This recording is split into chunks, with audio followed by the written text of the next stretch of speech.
시청자 여러분 반갑습니다. 출애굽 철로역정 채널에 오신 것을 진심으로 환영합니다.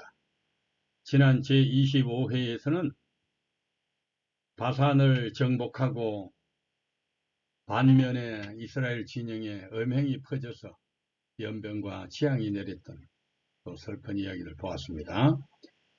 이제 제26회는 요단 동편 길랏과 야복 북부의 점령한 땅을 먼저 분배하는 일, 그리고 이제 바로 요단강을 건너기 위해서 모세는 못 가고 후계자 여호수아를 세우는 일, 그리고 모세는 홀로 비스가 산에서 죽는 이 성경의 역사를 보게 되겠습니다. 지금 여기 배경 지도는 요단강 동편에 먼저 점령한 땅, 그 표시를 해 놓았습니다. 20. 요단 동편 땅을 먼저 분배하다. 1. 르우벤, 갓, 므낫세 반지파. 르우벤 자손과 갓 자손에게는 많은 가축이 있었다. 그래서 그들은 야셀 땅과 길르앗 땅이 가축을 기르기에 적합한 곳임을 알고 모세와 제사장 엘르아살과 백성의 지도자들에게 가서 말하였다. 여호와께서 이스라엘 백성을 도와 정복하게 한 아다롯, 디본, 야셀, 니므라, 헤스본, 엘랄레, 스밤, 느보, 보온 지역은 가축을 기르기에 적합합니다. 그런데 우리에게는 가축이 많이 있습니다.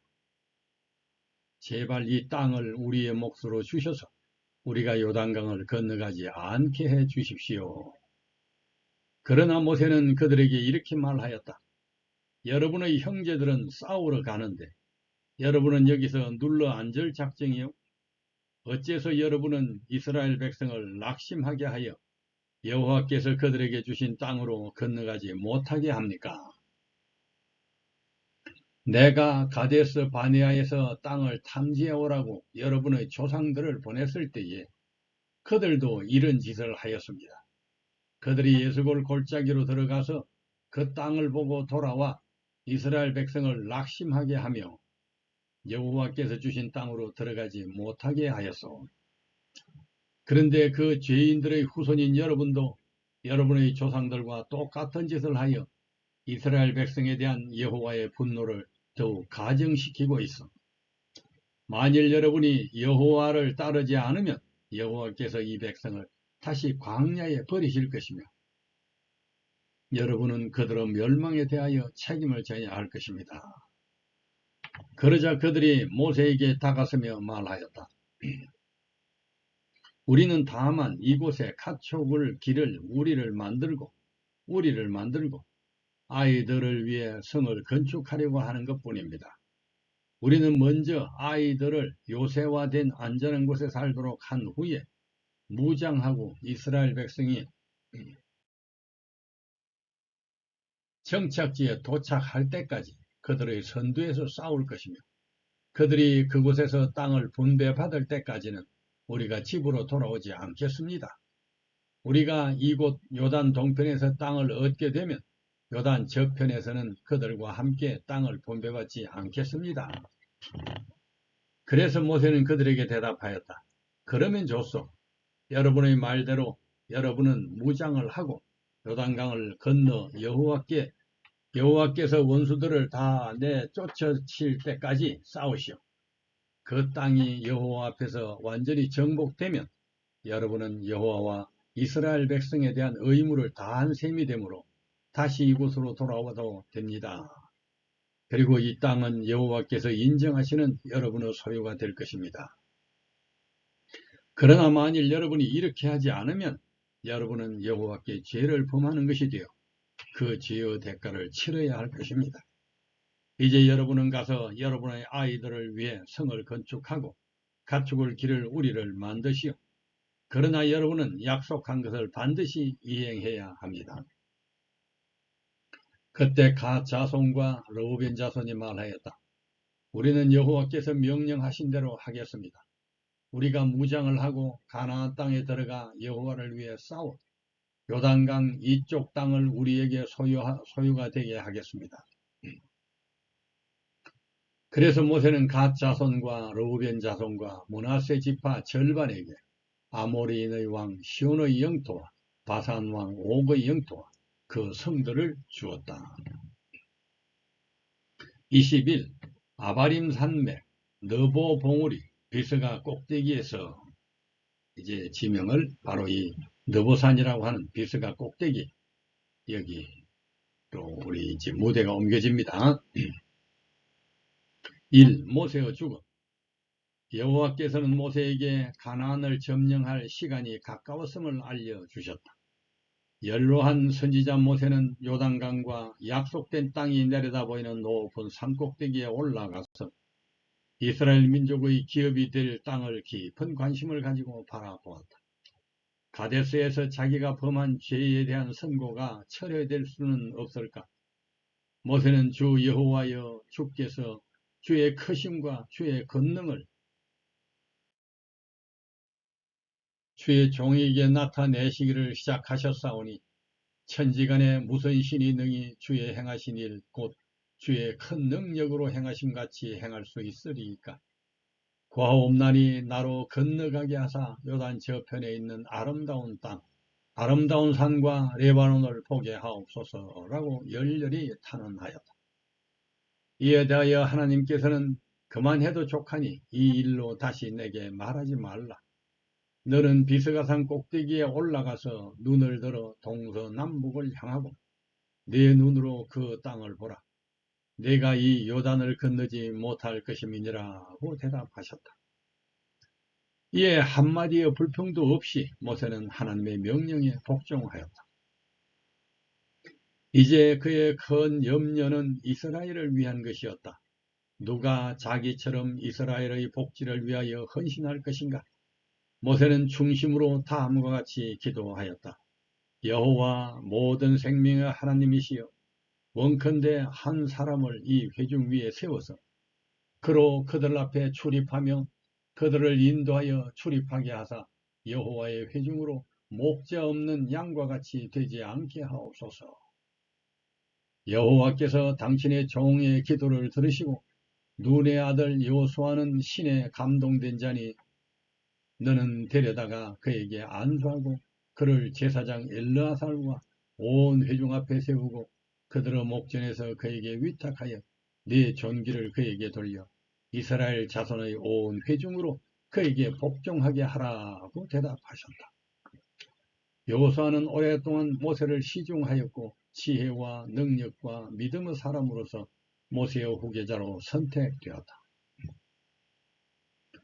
고라가 모세를 반역할 때에 내세운 명분은 자기들도 모세 못지 않은 혈통이며 신분이라는 것이었다. 모세만 권세를 독차지해서는 안 된다는 것이었는데 모세는 자기 직무를 권세로 여기지 않았다. 그리고 자식에게도 양도하지도 않았다. 자, 여기 또 사진을 보여드립니다. 이 지경이 자주 나오는데요. 여리고, 시딤 들판, 비스가산, 바로 시딤 들판은 이스라엘 백성의 장막이 있는 터고 거기서 이와 같은 이제 여호수아를 세우는 여러 안수식이 거행됩니다. 요단강 바로 밑에 검은 보이는 사해, 여러분 이 지경을 잘 익혀두시고 성지를 갈 때에도 많은 참고가 됩니다. 알렘비 다리라고 하는 다리가 요르단에서 이스라엘 요르단에 건너다는 여기 다리가 있습니다. 이게 아주 국경 검문소. 모세가 세상을 떠날 준비로 여호수아를 후계자로 세웠다. 비록 에브라임 지파이지만 경력과 능력과 믿음을 보시고 여호수아에게 모세의 권세를 이양하였다. 고라의 반역이 부당했음이 다시 증명된 것이다. 거룩한 직책을 다수결에 의해 맡길 수도 없는 것이며 그렇다고 경쟁을 시켜 쟁취하도록 할 수도 없는 것이며 혈통을 따라 또한 이양할 수도 없는 것. 능력과 실력과 하나님의 영의 감동하심을 따라서 여호수아에게 전이 이양되었으므로 전에 어떤 질투하는 백성들의 모든 이유가 다 소용이 없다 하는 것입니다. 모세는 여호수아를 데려다가 머리에 손을 얹고 가장 감동적인 유훈을 함으로써 그를 이스라엘의 지도자로 엄숙히 구별하였다. 이스라엘의 행정권도 역시 여호수아에게 위임되었다. 여호수아에 관한 여호와의 말씀이 다음과 같이 모세를 통하여 회중에게 전달되었다. 그는 제사장 엘르아살 앞에 설 것이요 엘르아살은 그를 위하여 우림의 판결법으로 여호와 앞에 물을 것이며 그와 온 이스라엘 자손 곧 온 회중은 엘르아살의 말을 쫓아 나아가며 들어올 것이니라. 그의 지위를 양도해 주기 전에 모세는 이스라엘 백성의 눈앞에서 그들이 애굽에서 구원받은 역사와 광야에서의 여행을 하나하나 열거하고 아울러 그들에게 시내산에서 반포된 율법의 요점을 되풀이해서 말하라는 명령을 받았다. 현재 살아있는 회중 가운데에는 율법을 반포할 당시의 장엄함을 이해할 만큼 오래 산 사람은 별로 없었다. 시내산의 그 엄중한 광경을 본 사람은 거의 다 죽고 그때 애기들 흐드리득이 자라나서 요단강을 건너게 된 것입니다. 이스라엘 백성들이 머지않아 요단강을 건너가 허락의 땅을 점령하려는 이때에 하나님께서는 그들 앞에 당신의 율법의 요구를 제시하고 번영의 조건으로서 그것을 순종하도록 다시 명하셨다. 마지막으로 모세는 그의 백성들 앞에 섰다. 다시 하나님의 성령이 모세에게 임하였고 그는 가장 엄숙하고 감명적인 언어로 각 지파에게 축복을 선포하고 다음과 같이 모든 회중에게 축복하는 말로 끝맺었다. 이스라엘아, 너의 하나님과 같은 신이 없구나. 그가 너를 도우시려고 하늘에서 위엄 있게 내려오신다. 영원하신 하나님이 너의 피난처시며 그의 영원하신 팔이 너를 붙드신다. 그가 원수들을 내 앞에서 쫓아내시며 그들을 멸하라 하시는구나. 그래서 이스라엘이 곡식과 새 포도주가 많은 땅에서 평화롭고 안전하게 살 것이니 하늘에서 이슬이 내리고 땅에서 샘이 솟는 곳이다. 이스라엘이여, 너는 정말 행복한 자이다. 너처럼 여호와의 구원을 받은 민족이 어디 있느냐? 그는 너의 방패와 칼이 되어 너를 지키고 너에게 승리를 주시는 분이시니 네 원수들이 네 앞에서 굴복할 것이며 네가 그들을 짓밟으리라. 이 말로 모세는 자기의 유언을 끝맺었다.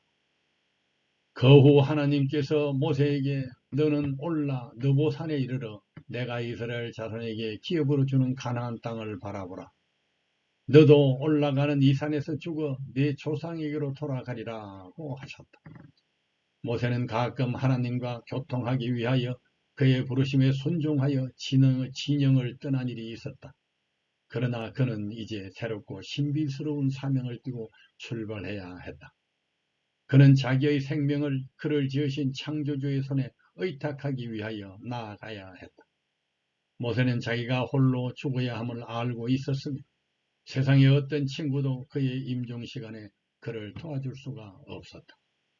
그의 앞에 놓인 장면은 신비하고 장엄하였으며 그 장면은 그의 마음을 위축시켰다.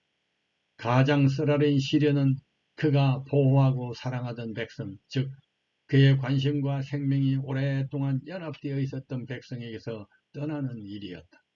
그러나 모세는 하나님을 신뢰하는 법을 배웠으므로 믿음으로 자기 자신과 그의 백성을 하나님의 사랑과 자비에 의탁하였다.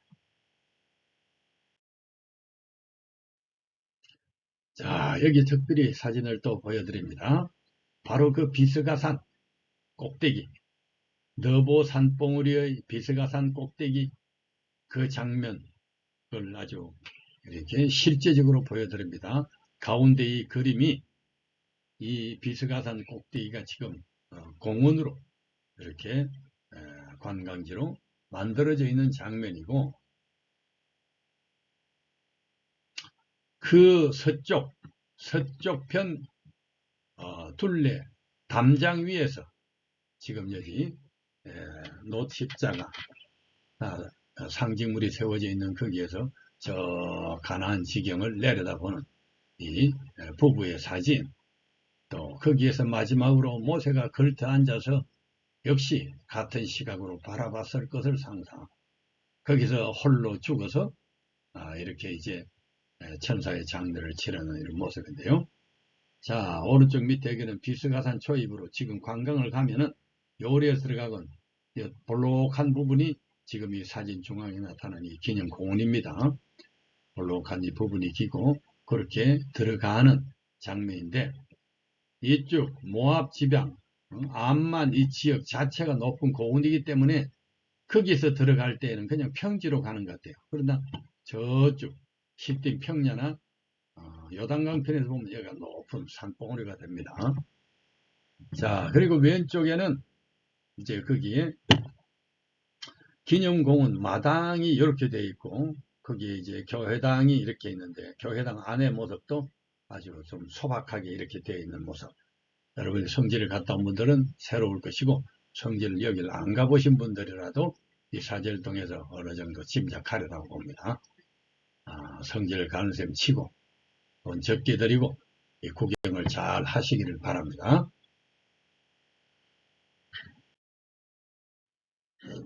자, 모세는 회중을 떠나 조용히 홀로 산 중턱으로 향했다. 어느 누구도 모세와 함께 비스가산 꼭대기까지 올라가는 것은 하나님의 뜻이 아니었다. 그는 느보산에 올라 비스가산 꼭대기에 이르렀다. 모세는 그 외로운 꼭대기에 서서 흐리지 않은 맑은 눈으로 그의 앞에 전개된 광경을 바라보았다. 멀리 서쪽에서는 지중해의 푸른 물이 넘실거리고 북쪽에서는 헤르몬산이 하늘로 솟아 있었고 동쪽으로는 모압 고원이 있고 그 너머에는 이스라엘이 승리한 현장인 바산이 있었다. 멀리 남쪽에는 이스라엘이 오랫동안 방황하던 사막이 펼쳐져 있었다. 여호수아만이 모세의 이 외로운 죽음을 예상할 뿐이었다. 하나님께서는 이스라엘의 가나안 복지에 동참하기를 간청하는 모세의 기도를 응답하실 수 없었으나 당신의 종을 잊으시거나 버리지 않으셨다.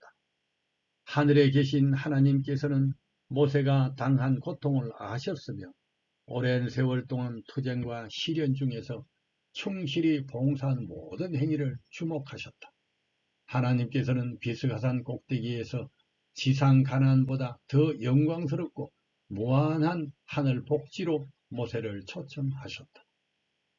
모세는 비스가산 꼭대기 높은 봉우리에서 하나님과 하늘 천사들 앞에 섰다. 그리고 그는 마음껏 가나안 땅을 바라본 후에 마치 지친 용사처럼 그곳에 누워 쉬었다. 잠에 빠져들었고 그것은 깨어나지 않는 죽음의 잠이 되었다.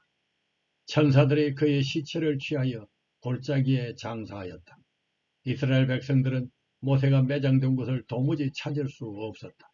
그의 엄밀한 장례는 이스라엘 백성들이 그 시체를 우상화하여 하나님께 범죄하지 않도록 방지하기 위함이었다. 살아남는 이들 171편. 이스라엘 사람들은 세상을 떠난 저희 지도자를 위하여 몹시 슬퍼하여 30일간 그를 추모하는 특별한 예식을 거행했다. 이스라엘 사람들은 모세가 저희를 떠나기까지는 그의 현명한 권고와 부모와 같은 친절과 확고부동한 신앙의 가치를 충분히 깨달은 적이 결코 없었다. 그런데 이제 그들은 새로운 깊은 감사로 그가 저희 중에 있던 때에 준 그 귀중한 교훈들을 회상하였다. 비록 모세는 죽었으나 그의 감화는 죽지 않았다. 그 감화는 살아서 그의 백성의 마음속에 계속 소생되어야 하였다. 그의 거룩하고 무화적인 생애의 추억은 그들 중에 오랫동안 간직되어 있어서 그가 살아있을 때에 그의 말을 경멸하던 자들의 생애까지 변화시키고 있었다. 해가 서산으로 넘어간 후에도 그 빛이 오랫동안 산봉우리를 비추는 것처럼 순결하고 선량한 사람들의 사업은 그들이 세상을 떠난 오랜 후에도 그 빛을 세상에 비춘다. 그들의 사업, 그들의 말, 그들의 모범은 길이 남을 것이다. 의인은 영원히 기념하게 되리로다. 이렇게 떠난 모세가 1400년 후 성천한 엘리야와 함께 주님의 변화산에 나타났다. 그들은 하나님께서 당신의 아들에게 보내는 빛과 영광의 전달자로서 파송된 것이었다. 모세가 비스가산에서 아름다운 산을 보게 해달라고 마지막 기도를 드릴 때에 그의 백성의 약속된 모든 기업 되시는 그리스도와 함께 변화산의 장면까지 모세는 스스로 보았던 것이다. 그리고 또 모세 자신이 그리스도의 예표이었다. 모세는 스스로 이스라엘 백성에게 네 하나님 여호와께서 네 형제 중에서 나와 같은 선지자 하나를 너희를 위하여 일으키시리니 너희는 그들을 들을지니라고 선언하였다. 하나님께서는 모세가 이스라엘 대군을 가나안으로 인도하기 전에 그가 고난과 빈곤의 학교에서 훈련받는 것이 적합함을 아셨다. 이와 같이 하늘 가나안으로 여행하는 하나님의 백성을 인도하시는 그리스도도 고난을 통하여 완전하게 되셨고 자기가 시험을 받아 고난을 당하셨은즉 시험받는 자들을 능히 도우시느니라 하신다. 우리 구주께서는 모세와 같이 인간의 연약함과 불완전을 나타내지는 않으셨으나 우리로 하여금 허락의 땅으로 들어가게 하기 위하여 죽음의 고난을 당하셨다. 또한 모세는 장래에 말할 것을 전가하기 위하여 하나님의 온 집에서 사환으로 충성하였고 그리스도는 그의 집 맡은 아들로 충성하였으니 우리가 소망의 담대함과 자랑을 끝까지 견고히 잡으면 그의 집 가족이라. 히브리서 3장 제26회는 여기까지 합니다. 다음 제27회는 드디어 여리고를 정탐하는 이야기. 그래서 이제 바로 가나안에 들어가게 되는 이야기를 보게 되겠습니다. 감사합니다.